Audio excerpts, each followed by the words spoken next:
beleza?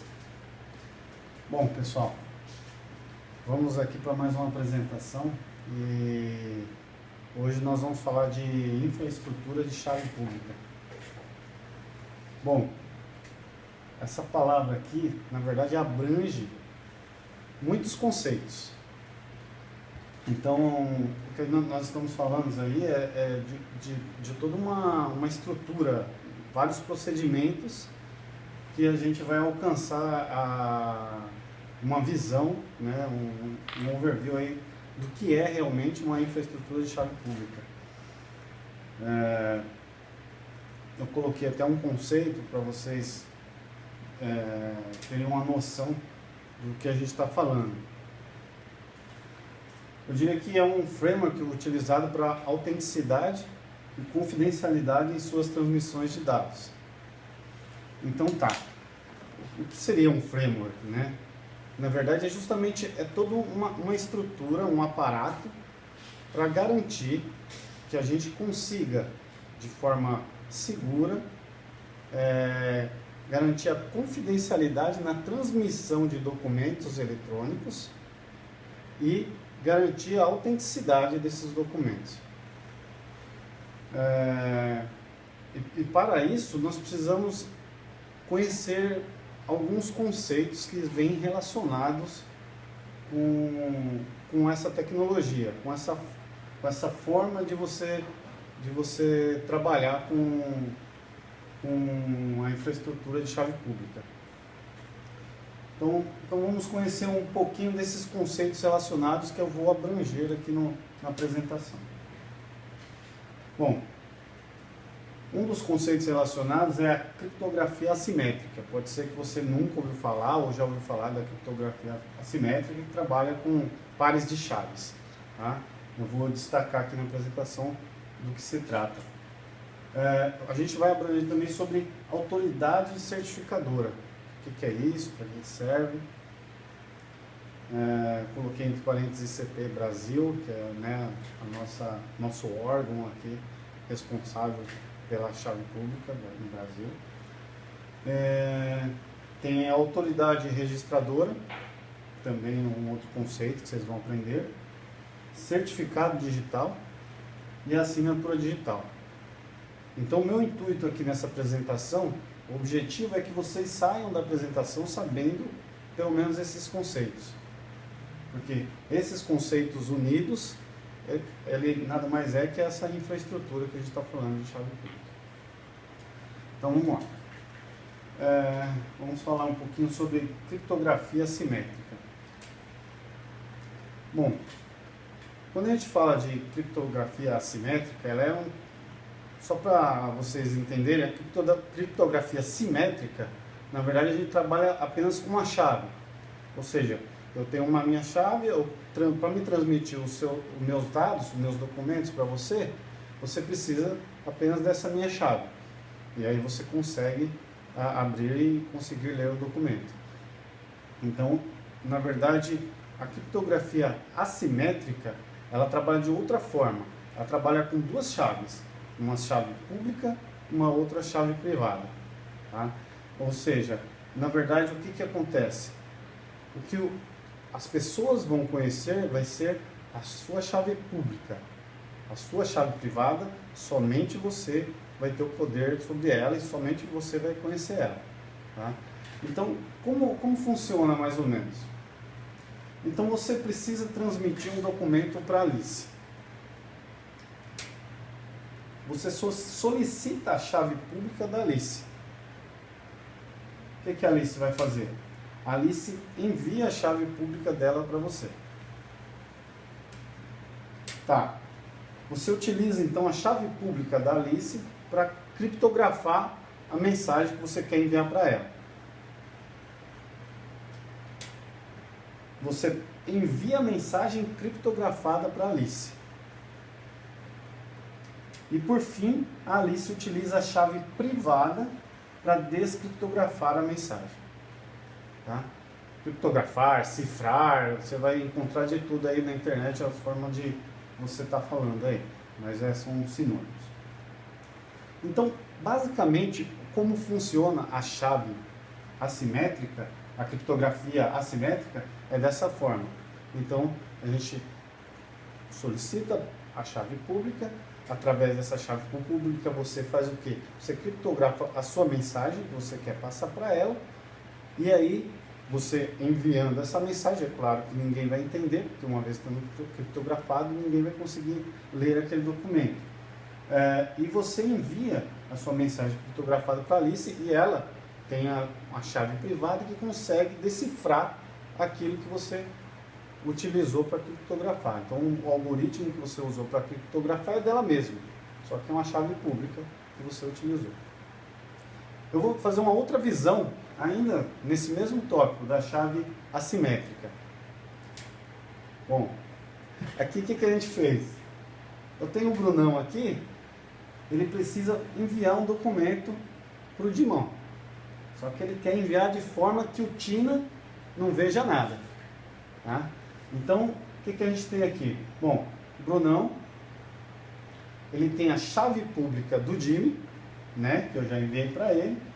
Ele vai pegar a sua mensagem original, criptografar com a minha chave pública, de forma que o Tina não entende nada, porque a mensagem está criptografada. Aqui ele vai desencriptar, né, ou seja, descriptografar também, você pode falar. E o que eu vou fazer? Eu vou usar minha chave privada para descriptografar essa mensagem. E aqui eu vou ter a minha mensagem original para mim poder ler aquilo que o Bruno está me passando. Então, eu tenho aqui uma forma segura de transmitir os dados. Porém, aí tem um porém. O Tina, ele é um cara ligeiro. Ele vai falar o seguinte: bom, deixa eu ver, eu não estou conseguindo entender aqui. Eu preciso de alguma forma falar para ele que eu tenho o algoritmo do Jimmy. E aí eu vou conseguir com isso descobrir qual que é esse algoritmo e eu vou conseguir hackear essa mensagem e vou conseguir descobrir. Então o que acontece nesse trâmite aqui? O que está faltando? Está faltando ter uma segurança a mais aí.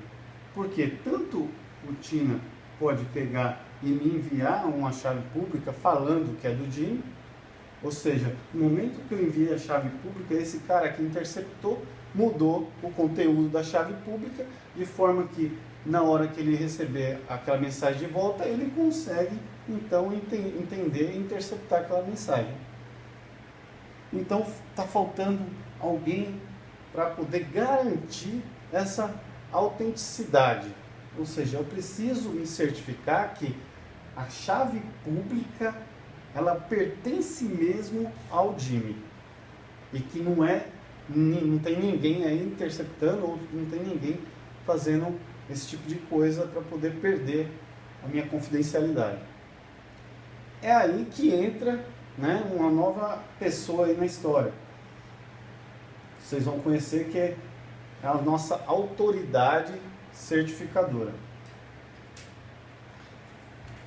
A autoridade certificadora, né, ela é uma entidade responsável por emitir, expedir, distribuir, revogar e gerenciar certificados digitais. Tá? Então vamos lá. Hoje no Brasil, o órgão responsável pelas chaves públicas, pela infraestrutura de chave pública, é o ICP Brasil. Né? Então ele é, vamos dizer assim, a autoridade certificadora raiz. Tá? Ele é um órgão que ele pode credenciar outras autoridades certificadoras. Então o que acontece aqui? Eu montei mais ou menos uma hierarquia do que temos aqui hoje. Tá? Existem outras credenciadas? Existem. Tá? Existem outras autoridades certificadoras também. Mas aqui eu coloquei as principais que a gente conhece aqui no Brasil. Então, o órgão ICP Brasil, que é o raiz, a autoridade certificadora raiz. Hoje a gente tem a Serpo, tem o Caixa, tem a Serasa Experian, tem a Receita Federal, tem o CertSign. Todos esses aqui são o quê, na verdade? São autoridades certificadoras. Cada autoridade certificadora possui uma autoridade registradora. Como que seria isso? A autoridade registradora ela é aquela que verifica e valida toda a documentação para identificar aquela pessoa física ou jurídica. Então o que acontece? Ah, beleza, eu quero adquirir o meu certificado digital. Você vai, compra lá online, porém ela te obriga você a comparecer pessoalmente em uma entidade, que é a autoridade registradora, e você vai levar os seus documentos pessoais lá. Ou se for para pessoa física ou para pessoa jurídica, levar os documentos da sua empresa. E lá todos os documentos necessários eles vão pedir para você ser autenticado. Bom, agora eu me asseguro que você, né, através desses documentos que foram verificados, está adquirindo o seu certificado digital. Então, beleza. Quem emite o certificado digital é a autoridade certificadora, tá? Só para lembrar, ele emite, expede e distribui. Tá. Vamos falar então o seguinte: certificado digital, que ele é emitido então pela nossa autoridade certificadora. Ela associa, na verdade, o certificado ele associa uma chave pública, né, com uma pessoa física ou jurídica. Então, basicamente, o certificado é isso. Então, tá, ele vai fazer essa associação de uma chave pública com uma pessoa jurídica ou pessoa física.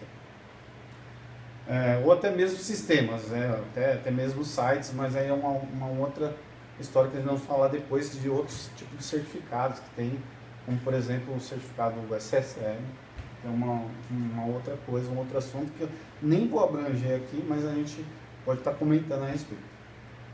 Tá, o que normalmente vai ter no certificado? Vai ter, eu citei alguns aqui, vai ter versão, serial, o algoritmo, o ID, vai ter validade, vai ter a chave pública e tem outras coisas mais que está contido dentro do certificado, né, que vai ficar armazenado na sua autoridade certificadora, tá?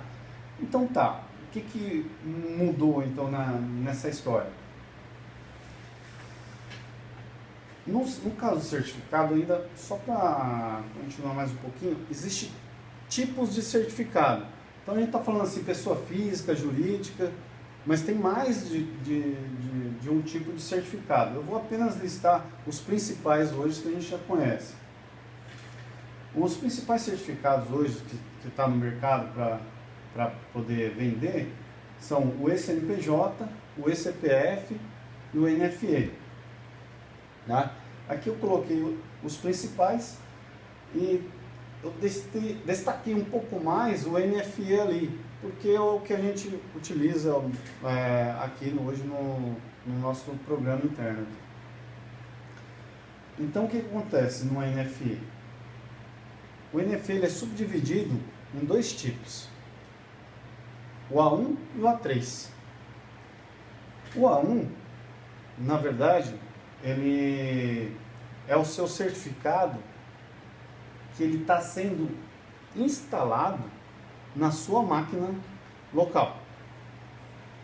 O A1, por você ter que instalar na sua máquina local, ele te dá uma garantia um pouco menor que o A3, porque o A3, na verdade, o certificado ele está contido dentro do chip que está ou no cartão ou no token. Então ele é um pouco mais seguro. Por isso, até mesmo, o prazo de validade do A1 é apenas de 1 ano. Sendo que o prazo de validade do A3 já vai para 3 anos. Né? Coincidentemente, A1 e A3, 1 ano e 3 anos.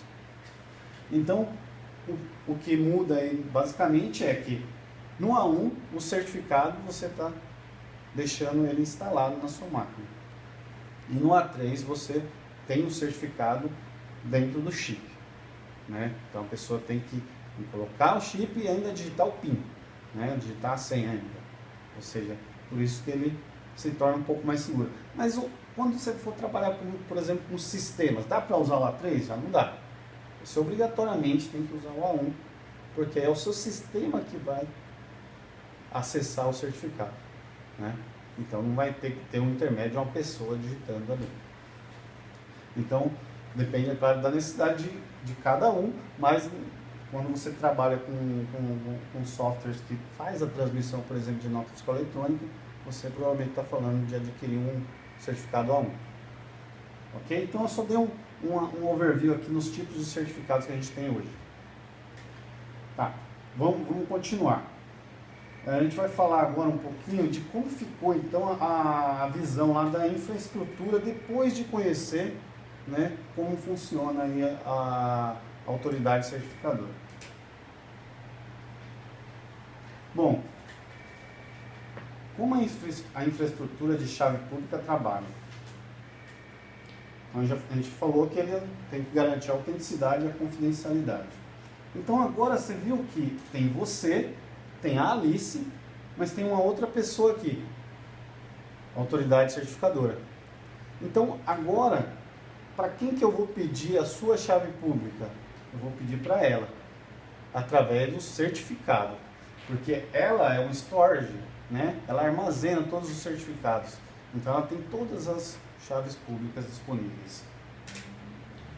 Você solicita o certificado de Alice para a autoridade certificadora.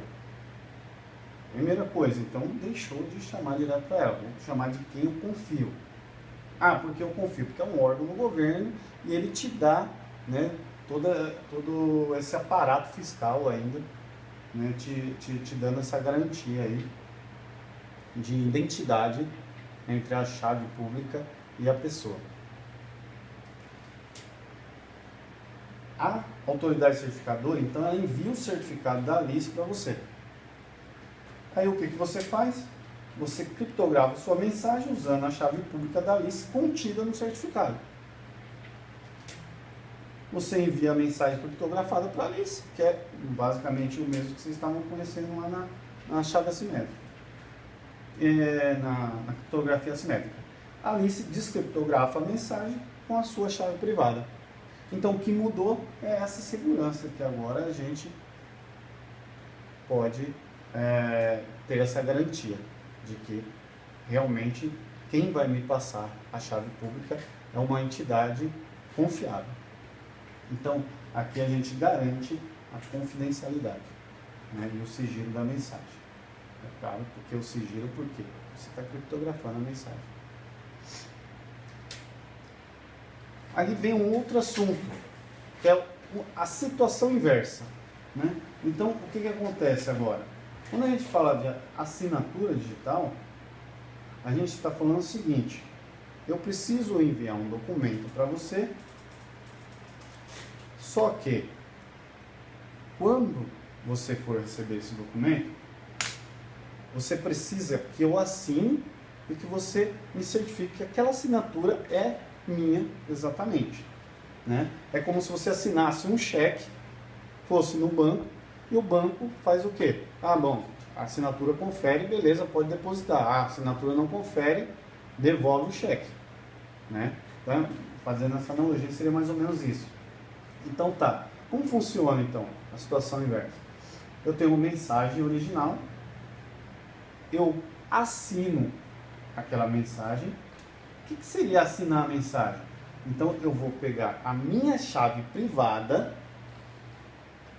e vou fazer o quê? Vou introduzir um hash no final da minha mensagem. Então imagine que você tem um documento lá que está falando, por exemplo, sobre um relatório de gerencial da sua empresa. Beleza?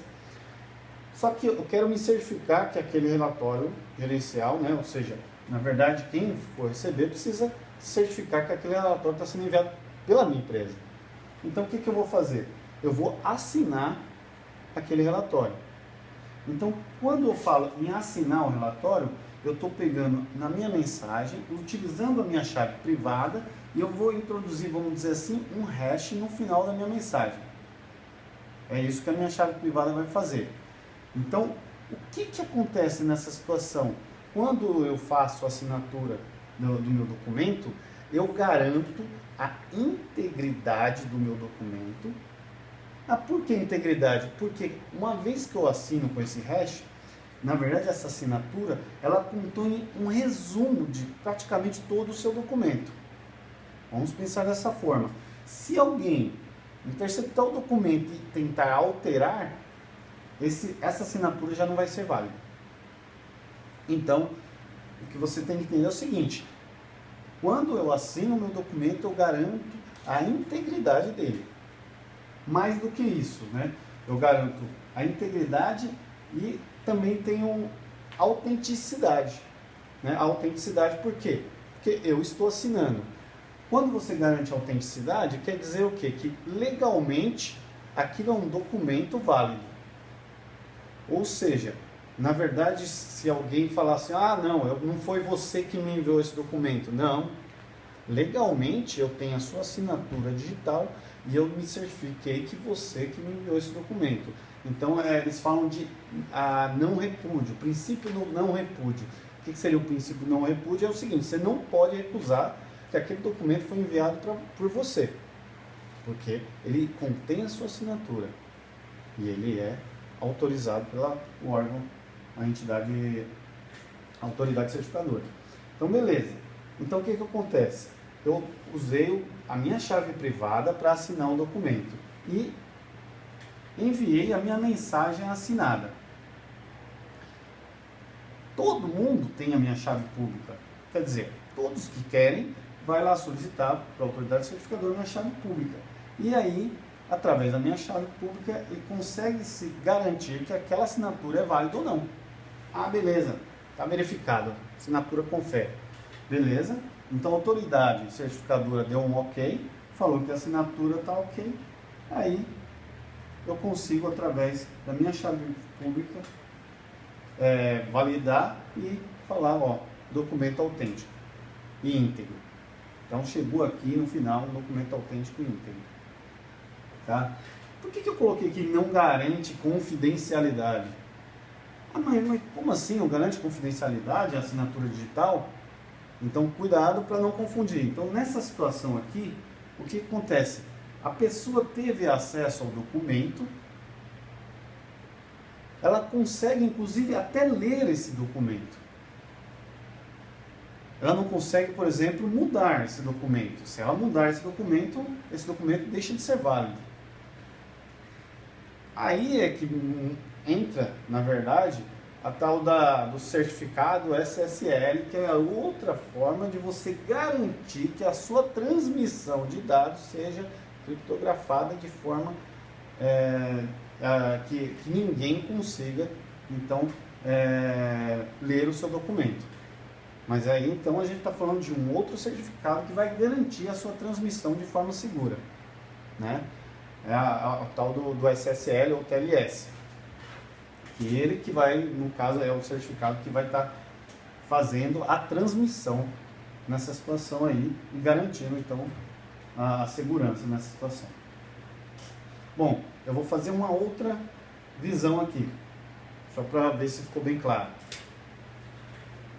Então, eu tenho aqui, ó, chave privada do João. Ó, assinatura do documento. Um exemplo, João utiliza a sua chave privada A para assinar digitalmente B, um documento, e em seguida enviá-lo a Maria. Então, ele usou sua chave privada, assinou, né, e enviou para Maria. O que a Maria faz? Ela utiliza a sua chave pública, a chave pública de João, e confirma a autenticidade da assinatura. Ah, tá ok. Ok, deu um tiquezinho aqui. Então, qualquer pessoa que tenha acesso a essa chave pode realizar a verificação. Então, essa aqui é uma outra forma também de mostrar a mesma coisa que eu estava passando no slide anterior. Bom, pessoal, aqui eu coloquei dois links, que é um do link do governo, do ICP Brasil, para vocês confirmarem. Lá tem alguns conceitos a mais. É um assunto complexo, né? Aqui é, na verdade, um overview. Agora, aqui dentro tem vários conceitos. Então, mas o que é isso, o que é aquilo?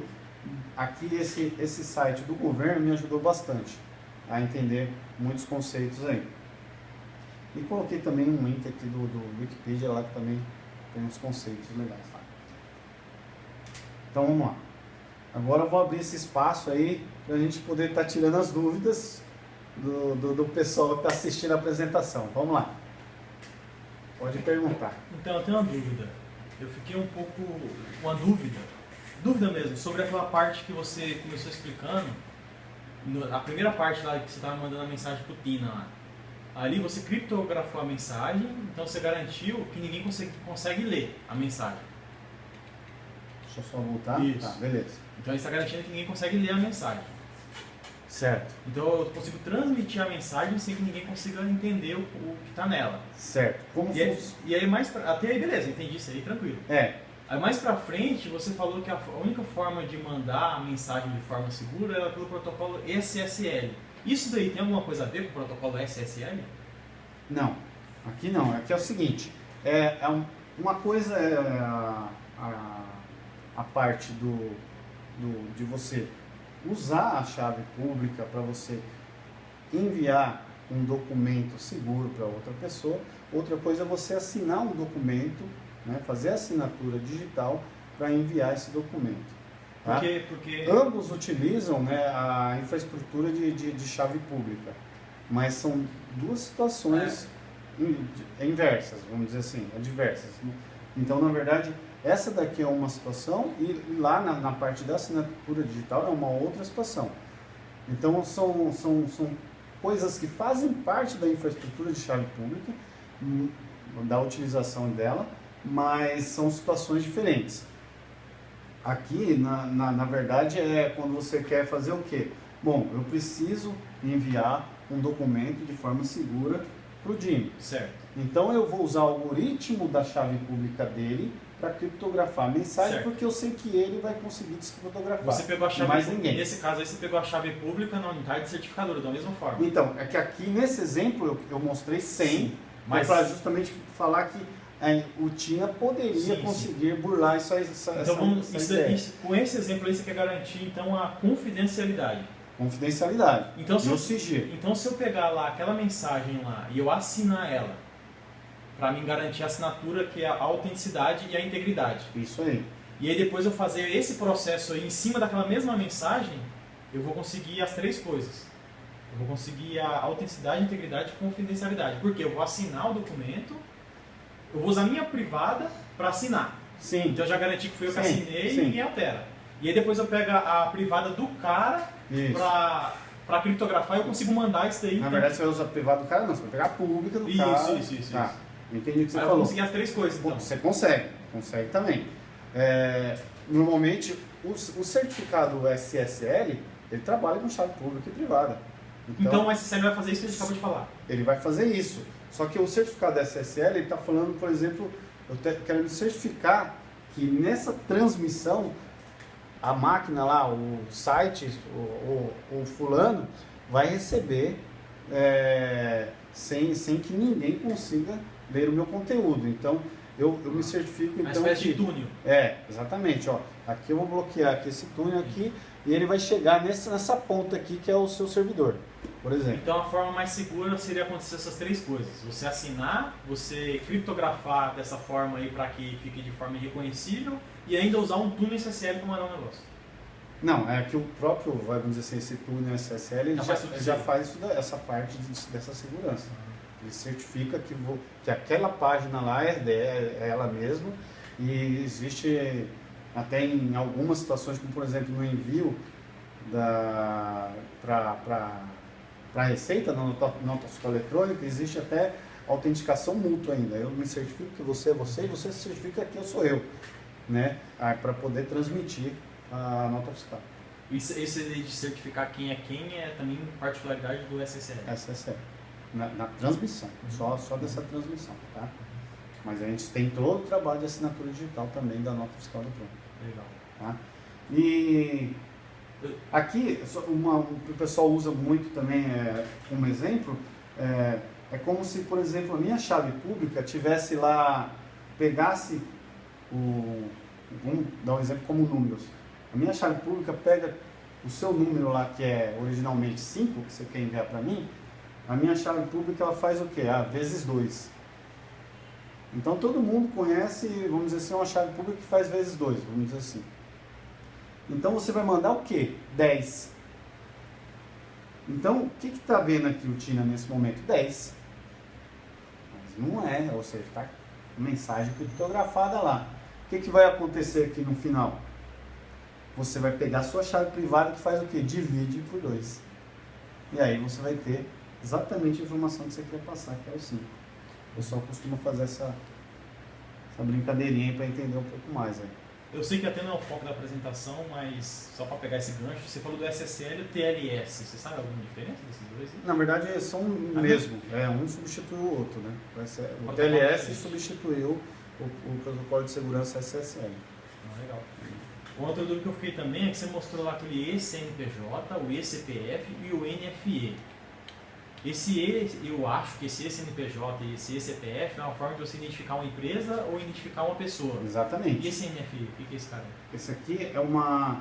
É porque é o seguinte, aqui na verdade é uma autenticação da Receita, né, um sistema de nota fiscal eletrônica. É que é um pouco diferente. Aqui o que acontece? Quando você for, por exemplo, fazer uma assinatura... A empresa assinou ou eu assinei? Exatamente. E ali, quem assinou o NFE? Aqui existe a assinatura da empresa, né? Dentro aí. Da empresa, e existe a autenticação mútua através do SSL, que é para você poder transmitir a nota fiscal eletrônica. Então, e existe também os tipos de certificado diferentes que você instala na sua máquina para você garantir. Por exemplo, esses dois aqui só dá com A3. Tá? Por exemplo, você vai ter provavelmente uma maquininha dessa. Tá? No NFE não, eu consigo trabalhar com software, então com um sistema. Então o sistema vai utilizar no caso o A1. Então por isso tem algumas particularidades na nota fiscal eletrônica, por isso que foi criado um certificado à parte. Mas basicamente esse NFE sabe dizer se ele está identificando só a empresa mesmo? Com a diferença de que eu consigo fazer... A NFE, basicamente, o que você faz hoje? Você pega a sua nota fiscal eletrônica, assina, envia para ela através dessa autenticação SSL. Mas quem está assinando? A empresa? A empresa. Então dentro desse NFE tem uma empresa aí. A NFE, na verdade, pensa que seria a Receita que vai receber a sua nota fiscal eletrônica. Então o que acontece? O que eu vou fazer? Eu vou pegar, assinar o documento e vou transmitir. É que dentro do NFE eu tenho já o certificado SSL também. Então tem o certificado SSL e tem o certificado do CNPJ, vamos dizer assim, da pessoa jurídica também. Então tá lá dentro, sim. Tem todos. Então o NFE é um CNPJ com mais alguma coisa lá. Isso. Então, na verdade, eu através do certificado NFE, eu tenho que pegar, assinar a minha nota fiscal eletrônica, transmitir para você através do certificado SSL e a autenticação mútua, inclusive, e aí eu tenho a segurança de que lá eles vão pegar, ler o meu arquivo, vão validar e ainda vão me retornar uma validação dizendo que está tudo ok ou não. Beleza. Vou perguntar só a última aqui. Teve aquela parte lá, volta pro Tina lá, por favor, aquele de Tina. Você falou que nesse momento, quando eu pergunto, porque sempre a gente pergunta pro outro cara, nesse exemplo aí, eu vou perguntar para você, ou seja, o Bruno vai perguntar pro Dimi, me fala aí sua chave pública. Aí você falou que nesse momento alguém pode interceptar e falar, se passar por ele. Sim, se passar por ele, porque aqui a gente não está falando de autoridade. Não, beleza. Aí o problema que eu queria propor e eu não entendi como que se resolveria. Se alguém se passar pela unidade certificadora, você está pedindo para a unidade certificadora, mas vamos dizer que o TINA se passa pela unidade certificadora. Então, mas aí o que acontece? Você vai solicitar de forma segura para a unidade certificadora a chave pública. Ou seja, mas não poderia então solicitar de forma segura para você? Oi? Solicitar? Não, é porque é o seguinte, a autoridade certificadora ela tem valores legais. Né? Você não consegue garantir, por exemplo, se você amanhã falar assim, não assinei nada. Mas foi você que assinou aqui, eu estou aqui. Não assinei nada. Não, aqui nós estamos falando de um órgão, uma entidade do governo. Então ali eu tenho um valor legal mesmo. Você pode falar, por exemplo, não fui eu que deixava nenhum você. Você pode dar um de migué, falar, não mandei nada não, mas foi você que mandou, inclusive. Então, a unidade certificadora tem um papel ainda mais importante. sim, ela legaliza toda essa história aí na internet, no meio eletrônico. Beleza. Valeu. Sem mais? Beleza, pessoal? Espero ter atendido a todas as dúvidas? expectativas aí, todas as dúvidas. Agora...